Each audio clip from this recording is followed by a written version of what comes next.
بسم الله الرحمن الرحيم، والصلاة والسلام على أشرف المرسلين سيدنا محمد وعلى آله وأصحابه أجمعين. يلا كده مع بداية الفيديو نسمي الله ونصلي على رسولنا الكريم ونلم حسنات حلوة كتير. مساكوا زي الفل. عايزة أقول لكم إن أنا اتعديت من روفان الحمد لله، وعايزة أقول لكم شكرا لكل البنات اللي عمالة تبعت لي وتقول لي خلي بالك يا أسماء عشان ده فيروس سي، فيروس إيه اللي هو ماشي اليومين دول في المدارس وفي بين الأطفال والكلام ده كله. عايزة أقول لكم إن هو فعلا دور وحش جدا جدا. ربنا ما يوريه لحد. روفان عندي من يوم الخميس، خميس وجمعه وسبت واحد، النهارده الاحد اهون. برضو البنت بصوا مقضياها يا عيني نوم، والاكل ضعيف جدا لان هي مسافه ما بتاكل بترجع. للاسف الشديد في بنات كتير قالت لي اسماء ما تديهاش مضاد حيوي.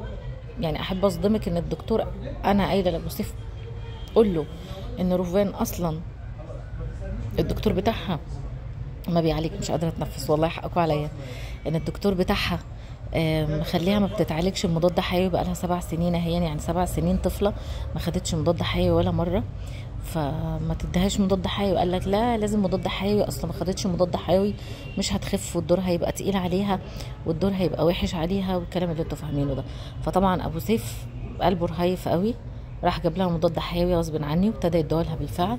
انا حسيت ان الدنيا بتسوق مش بتبقى احسن، فلما شفت تعليقاتكم وريتها له قلت له بص الناس بتقول ايه، بتقول ما تديهاش مضاد حيوي لان معروف هو دور برد، التهابات لوز وشويه ترجيع، هو الفلاجيل المطهر المعوي ودواء الكحه للبلغم وللكلام ده كله، وماكس لاز للالتهابات فقط لا غير، وحاجه السخونيه زي ما يكون اي حد بيديها. بصوا يا جماعه معلومه يمكن عرفتها من حد يعني بيني وبينه ما فيش عمار، بس عرفتها منه يعني ان اي حاجه فيها فين اخرها فيه نون بتاثر على التنفس وعلى الرئه وعلى الكحه وبتزود الكحه والكلام ده كله. فاي حاجه فيها فين زي بروفين الحاجات دي بتزود الكحه وبتتعبها. تمام. انا جبت لها لبوس باراسيتامول، وان شاء الله باذن الله هلاقي في دواء كحه لبوس للكحه. وانهيكم عن ان هي بتعيط وتصرخ لما تحط لها اللبوس وتقول لك عيب وما يصحش وعيب يا ماما ومش عارف ايه، وبيألمها طبعا وحالتها بتبقى بصوا بتسمع الجيران كلها ان هي بتصرخ وبتصوت. بس هنعمل ايه؟ اللي جاب معاها في السخونيه اللبوس حرفيا. الادويه كلها ما كانتش بتجيب نتيجه. البنت فضلت خميس وجمعه وسبت بتفرفط من السخونيه، تديها دواء سخنه زي ما هي، مهما حتى يعني 6 ساعات سخنه 8 ساعات 4 اللي وصل بيا ان انا بديلها الدواء السخونيه كل 4 ساعات سخنه مولعه. طبعا انا بقيت قاعده 24 ساعه بعمل كمادات لروفان، مش بعمل حاجه في اليوم كله غير اني بعملها كمادات. ولو قمت اصلي ولا قمت انا اخد دش ولا حاجه اخلي اخواتها يقعدوا جنبيها يعملوا لها كمادات واقول لهم البسوا جلافزات وابعدوا عنها وانتوا بتعملوا لها، ما تخليهاش تكحوا في وشكم، ما تخليهاش تقرب منكم والكلام ده كله. حرفيا 24 ساعه في ال 24 ساعه كمادات على روفان. البنت خست نص ايه، بقت التلتين، خست التلتين على طول، فضلش غير تلت بني ادم. ما بتاكلش، كل ما تاكل بترجع، كل ما حاجه تنزل بطنها ترجع. شويه اليانسون دواء الكحه اسمه ايه ده، اللي هو الاعشاب بتاعه الكحه، عملت لها ورق جوافه. ليمون بعسل ترجع، ليمون بجنزبيل بعسل ترجع. ما فيش حاجه بتقعد في معدتها خالص. مع كمان الفلاجيل البلغم بينزل على المعده فتقعد ترجع اكتر. جبنا لها اللزقات اللي هي بتتحط على تحت اللسان بتاعه الترجيع. اللزقات عملت نتيجه شويه، بقت ممكن تشرب كوبايه لبن تهدى شويه الدنيا، تشرب كوبايه عصير، تشرب كوبايه اعشاب سخنه، الحاجات دي كلها تهدى الدنيا شويه. وتاخد بقى الفلاجيل من هنا مع الكحه مع الكلام ده كله، البلغم ينزل يروح طالع يعني الترجيع طالع بكل البلغم. فالله المستعان. بقينا ماشيين بقى زي ما انا قلت لكم بالدولفين اللي هو اسمه ايه ده، لبوس اللي هو مش دولفين، اللي هو باراسيتامول، حاجه فيها باراسيتامول والاعشاب ودواء الفلاجيل بتاع المعده ودواء للكحه. الدكتور اداها في الاول دواء كحه مش ما فيهوش يعني ان الكحه الناشفه، وبعد كده اداها دواء كحه طارد للبلغم. فعارفين لو هو هيصب بجد والله العظيم تحسوا الدكاتره مش فاهمه، تحسوا الدكاتره مش عارفه حاجه. انا اللي بقيت بقول لابو سيف هات لها دواء كذا وكذا علشان هي مش هتخف الا بكذا وكذا. المضاد الحيوي الازازه خلصت وبرده ما جابتش نتيجه. كملنا الكورس اهو وبرده ما فيش نتيجه. قلت له ما فيش فايده، بنتك مش هتنفع مع المضاد الحيوي لان هي عمرها ما كانت بتاخد مضاد حيوي وانت جبت لها غصب عنها. المهم قال لي هنزل بيها للدكتور بتاعها، دكتور هيثم نور الله يبارك له. فقلت له خلاص روح. للاسف الشديد روفي مش قادره تقوم، روفي مش قادره تمشي، والدكتور بعيد عننا جدا. قلت له هات اوبر من هنا ووديها وخد معاها اختها. المشكله ان انت الدكتور بالاسبقيه الحضور، يعني اللي بيحضر هو اللي بيعمل الاول. فاتشغلنا في ماما اشتغلنا في شويه حاجات. ماما كانت جايه تعبانه وكان ضرسها وجعها قوي. كانت خايفه يكون حاجه كبيره، يعني الحمد لله طلع ضرس العقل شالته. فالله المستعان، يا رب يعفي عننا وعنكم وعن كل مريض يا رب العالمين. انا بقى الحمد لله تعديت منها. خدت عدوى انا مش حاسه بسقف حلقي خالص، مش حاسه بزوري، وابتديت اكح اوريدي اصلا، وابتديت ان انا خلاص مش قادره اخد نفس. الجيوب الانفيه اتسدت. البرد مع مرضى الجيوب الانفيه بيبقى اصعب مما تتخيلوا. ما بيبقاش دور برد عادي بالنسبه لنا، بيبقى دور برد بس مضاعف بقى، ان الجزء بتاع الجيوب الانفيه دون ملتهب، وسقف حلقك ده تحسيه عارفين بيقع جوه بقك. والله بجد يعني بجد ربنا يكون في عون كل مريض يا رب العالمين. وانا ما بحبش اعيا بدور برد عشان الجيوب الانفيه، انا عندي جيوب انفيه مزمنه، فانا بحاول احافظ عليها طول الوقت. بس لما بيجي لي برد بقى ما اقولكوش، بتنزل دم بقى وحيصه. وبصوا مرضى الجيوب الانفيه هيفهموا المعاناه اللي انا عايشه فيها. فربنا يا رب يصلحنا حالنا وحالكم يا رب. اهو يعني تخفيف ذنوب ورفع درجات وابتلاءات ربنا كلها خير يا رب العالمين. بالنسبه بقى لرجلي، بنات كتير قوي بتسالني على رجلي. عايزه اقول لكم الحمد لله الحمد لله فكيت الجبس اخيرا طبعا. ورحت عملت اشعه وعملت تحاليل جديده، عملت تحاليل وعملت اشعه جديده تمام. ورحت للدكتور يوم السبت. لما رحت للدكتور قال لي طبعا الرجل بقى لها 3 شهور لا بتشوف شمس ولا بتتنفس ولا يعني مكتومه، فعندك نسبه هشاشه في الانكل وفي الصوابع وفي بعض العظم. بيقول لي دي رجل واحده ستيناتي مش واحده تلاتيناتي خالص. فبقول له بمعنى، قال لي بمعنى ان هي 3 شهور متجبسه، ده غلط وحرام اصلا اللي عملوه فيك الدكاتره. اللي قالت لي على الدكتور ده بنوته الله يبارك لها، هي ومريضه مامتها اسمها نهاد. قالت لي انا كنت مكسوره نفس كسرك يا ام سيف، وما كنتش عارفه اعمل حاجه برضو. الدكاتره دوخوني، والدكتور ده اللي جاب لي من الاخر وعمل لي يعني شاف لها الهشاشه بتاعه العظام وعمل لها تحاليل واطمن عليها. قالت لي انت كل الدكاتره اللي انت بتروحي لهم ما بيعملوكيش تحاليل ويطمنوا عليك؟ قلت لها لا. قالت لي روحي لده باذن الله فيه الخير. وفعلا الحمد لله رحت له. قال لي بصي ما تقلقيش وما تستربعيش، كل حاجه هترجع لطبيعتها، وبعدين ما تعرفيش ايه اللي بينك وبين ربنا يخليكي ما تعمليش عمليه زي دي. هي عمليه مش سهله مش حلوه اصلا، وبعدين العظميه بتاعتك رفيعه اساسا، لا هتستحمل شريحتين ولا 7 مسامير. قلت له ياه. قال لي شريحه من هنا وشريحه من هنا و3 مسامير من جوه و4 مسامير من بره. قلت له، قال لي رجلك ما كانتش هتستحمل اصلا، العظميه ضعيفه والعظميه متدشدشه، انت مش كسرتيها كسر، انت فركتيها كانك بتفركي سكر، جبتيها بطريقه مش لطيفه. قلت له لا، هي المشكله هي كان فعلا كسر واحد يا دكتور، وانا مشيت عليها بعد ما ابتدت تلم بعد شهر. قال لي دي كانت بهدلت الدنيا. قلت له ما هم قالوا لي امشي والله يسامح الدكتور، قال لي تعالي لي بعد شهر وامشي على الكعب عادي ومش عارف. قال لي لا، كسر زي ده ما يتمشيش عليه تماما، احنا بنعمل لكم الشرايح والمسامير علشان انتوا ما تمشوش، يعني عشان انتوا يعني العظمه ما تتحركش معاكم في المشي.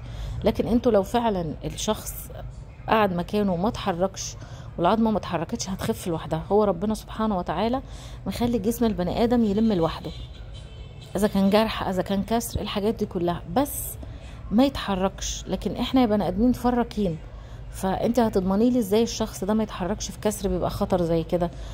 بجبسه في وسط الجبس، هو لا بيتحرك والجبس مش هينفع معاه، بنعمل له شريحه ومسامير. فقلت له قال لي بصي هو كل حاجه بتلم لوحدها، فانت ما تقلقيش كله هيتعدل، هتقدري امشي عليها واحده واحده على الكعب على بطن الرجل، ما تدوسيش على مكان الكسر خالص. طبعا قال لي لازم نقل وزننا. وزني طلعت بسم الله ما شاء الله معديه، يعني بيقول لي انت كام كيلو؟ قلت له هو انا افتكر قبل ما انا كنت واقعه كنت 86 وكنت بحاول انزل للمثالي. قعدت 6 شهور من شهر 1 لشهر 6 بعمل دايت قاسي جدا، ويمكن هو ده السبب في ان عظمي ما كانش مستحمل. فيا جماعه لما تعملوا دايت بالله عليكم خدوا فيتامينات، فيتامين د اهم حاجه، وخدوا حاجتكم وادويتكم وخدوا فيتامينات، خدوا فيتامينات، لان ده طلع كارثه ان احنا نعمل دايت وما ناكلش، وعاملين يعني رجيم قاسي والكلام ده كله وما بناكلش، ومقلين فاكهه وقلين حاجات دي كلها. الخضار لوحده مش هيبني العظم، الخضار لوحده ما هيبنيش العظم يا جماعه. انا كنت تقريبا عايشه على الخضار وبس، فقال لي لا العظم بيحتاج كل حاجه علشان يعمل، ولازم تعملي عضلات حوالين منه اللي هو ايه بالبروتين ولازم تاخدي كالسيوم كتير، فانت بطلتي لبن وبتقولي اللبن بيتخني، جسمك هياخد فيتامين د وكالسيوم منين؟ ما ينفعش. وحته النوم متاخر دي برضو انت ما بتلحقيش تشوفي الشمس، وعظمك وجسمك ما بيشوفش الشمس. كارثه كارثه يا جماعه موضوع النوم متاخر ده، ربنا يا رب يكفينا شره ويا رب يتوب علينا منه يا رب العالمين بجد. ف النوم متاخر طلع يعني بيدمر العظم، بيدمر الجسم، بيكبرنا بسرعه، بيكبرنا بامانه. فالحمد لله قال لي دوسي، طلع فيتامين د واقع خالص، طلع الكالسيوم منيل ب60 نيله، وبقى عمال يشوف قال لي مش عايزه اقول لك ان هو مش احسن حاجه، لانه مش كويس اصلا، مفيش مش احسن حاجه. قال لي ده اوحش حاجه، يعني في اوحش من كده درجه واحده. فبيقول لي فيتامين د واقع جدا. قلت له بس انا كنت باخد فيتامين د، انا باخد فيتامين د وباخد كالسيوم. قال لي وكل ده رايح للكسر، العظم الباقي لا شاف فيتامين د ولا شاف كالسيوم. قلت له قال لي اشربي لبن كتير. قلت له يا دكتور ما هو بيتخن. قال لي شيلي القشطه اللي من على الوش واشربيه، لكن ما تروحيش تجيبي لي خالي الدسم والكلام ده كله، مش هيفيدك ومش هيفيد عظمك ومش هيفيد شعرك ومش هيفيد ضوافرك ومش هيفيد جلدك. حاجات جديده يا بابا، هو كبير في السن قال لي حاجات جديده وتقاليع جديده الناس طلعوها علشان يبيعوا للناس، سوري في اللفظ، الاغبياء. اللبن بخيره بتاع ربنا اللي خلقنا ليه. زمان كان يقول لك السمنه البلدي مضره، دلوقتي لا، الناس كلها بتستخدمش غير السمنه البلدي، هي الافيد. الزيوت المهدرجه والسمنه المهدرجه والحاجات دي خطر جدا على القلب وعلى الشرايين، وتجلطات وانسدادات للشرايين، والستات تلاقي واحده جالها جلطه في رجلها من الكلام ده كله، جلطه في دراعها، القلب، المخ. ربنا يا رب يكفينا الشر. وتصلب شرايين واشتغل يا معلم وجيب فلوس علشان انت بتعمل اعلانات لحاجات مضره. فاشربي اللبن اللي ربنا خلقه بطبيعته، جيبيه من اللبان كويس، شيلي الوش، سيبيه اغليه وسيبيه يهدى ويبرد، والوش بتاعه السمنه كلها هتتوشش عندك على الوش. قلت له ايوه. قال لي لما توشش على الوش شيليها، بس بقى عندك لبن خالي الدسم بس الطبيعي، مش بتاع مصانع عليه بودر وفورمالين والكلام ده كله والليله دي. قلت له تمام. قال لي والزبادي برضو، جيبي الزبادي البلدي وكليها. قال لي يا ستي بتقرفي من الوش؟ قلت له لا والله عادي. قال لي مع ان الوش ده مفيد جدا، والميه بتاعت الزبادي ما ترميهاش كلها بروتين، اشربيها قبل ما تاكلي الزبادي، عايز خايفه ان هي تصيص معاكي الزبادي، اشربيها كلها بروتين. المهم قعد يقول لي بقى شويه حاجات، فيتامين د واقع، كالسيوم واقع، عمل لي سرعه ترسيب طلعت عاليه جدا جدا جدا، والسيوله عاليه جدا جدا جدا. فبقول لي الترسيب ده، بقول له طب عالي ليه؟ قال لي بصي هو السيوله اكيد كنت بتاخدي دواء السيوله. قلت له حصل.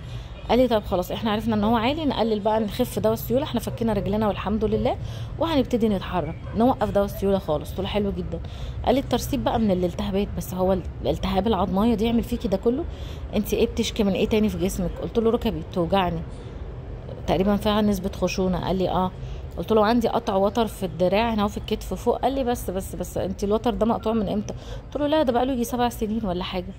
فبيقول لي ياه وما عملتيش عمليه ليه؟ قلت له عشان ربنا كرمني بدكتور عظام برضو، يعني انا الواحد نفسه يعرف الدكتور ده راح فين بجد، غير مكان عيادته واختفى، او لو عايش ربنا يصلح حاله، لو مات ربنا يرحمه يا رب العالمين. هو كان كبير في السن برضو. قال لي وقتها طالما انت قادره تتعايشي مع الالم بتاع الوتر عيشي بيه. قال لي طب هو ما قالكيش ان الوتر بيحصل حواليه التهابات، والالتهابات دي بتعللك نسبه الترسيب في دمك وسرعه الترسيب بتعلى؟ قلت له قال لي لما تلاقيه وجعك والدنيا التهبت حواليكي داير ما يدور وانت حاسه ان هو وجعك، خدي مضاد التهابات ورفعيه على يعني شيليه في كتف كده، ركبي الكتف وربطيه.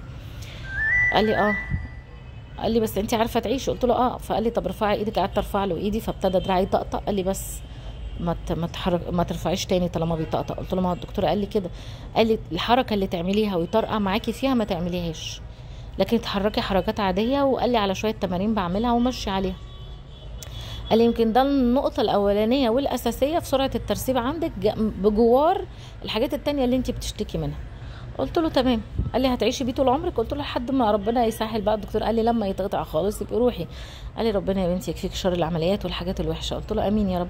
قال لي انت شكل ربنا بيحبك ان مخليكي عايشه بوتر مقطوع 7 سنين بحالهم، ومخليكي ما تعمليش عمليه في رجلك. عمليات العظام مش احلى حاجه، انا دكتور عظام بقولك عمليات العظام مش احلى حاجه وبتبقى خطر جدا، واحنا يا دكاتره بنبقى قلقانين منها. يعني مش انا دكتوره هون ما اقولك ما تعمليش عمليه، حاولي تعالجي نفسك على قد ما تقدري من غير عمليه، فانت ربنا بيحبك قولي الحمد لله. قلت له والله حمده وشكراه والله الحمد لله. قال لي اتجبستي 3 شهور والدنيا كده، كل اللي هو الهشاشه اللي انت فيها دي هتهدى وهتتعمل تاني، والرجل هترجع لطبيعتها تاني ان شاء الله بالاكل الكويس وبالشمس، واقعدي في الشمس قبل الساعه 10 الصبح والكلام ده كله، هترجعي كويسه زي ما كنتي.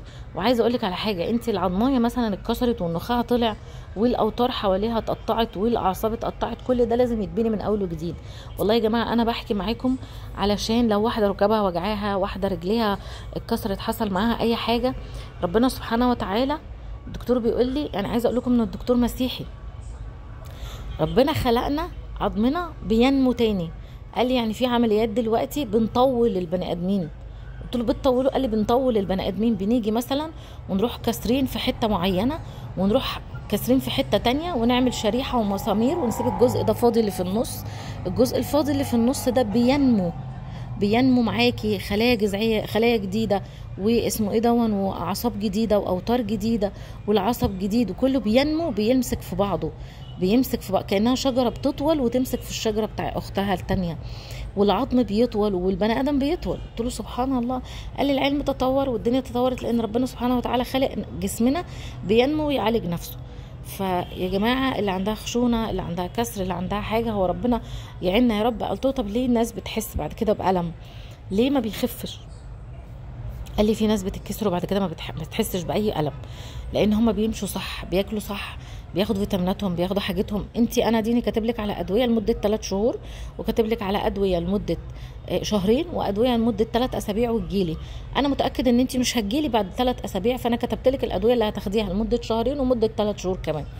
قلت له، قال لي عشان انا عارف ومتاكد ان انت مش هتيجي، هتتلهي في عيالك، واول ما تلاقي نفسك وقفتي على رجلك خلاص انا مش رايحه للدكتور تاني، توفيرا للمصاريف وفي نفس الوقت ان انا ما عنديش وقت ومش فاضيه. قلت له، قال لي فانا ريحت دماغي وريحتك، كتبت لك على الادويه اللي هي كمان 3 اسابيع وتجيلي ومش هتجيلي، كتبت لك على الادويه اللي كمان شهرين، والادويه اللي هتاخديها لمده 3 شهور. فبجد الله يبارك له، وشدوا حيلكم. وقلت احكي لكم تجربتي كلها بالتفصيل، واقول لكم ان ربنا سبحانه وتعالى فعلا خلقنا جسمنا بيجدد نفسه، اذا كان جرح، اذا كان عظم، والخشونه والكلام ده كله، اللي كله بيتعالج، بس عايزين نخس بقى. فعايزين يا جماعه نشجع بعض ونخس. واشوفكم يا رب في فيديو جديد وحلقه جديده. سلام عليكم.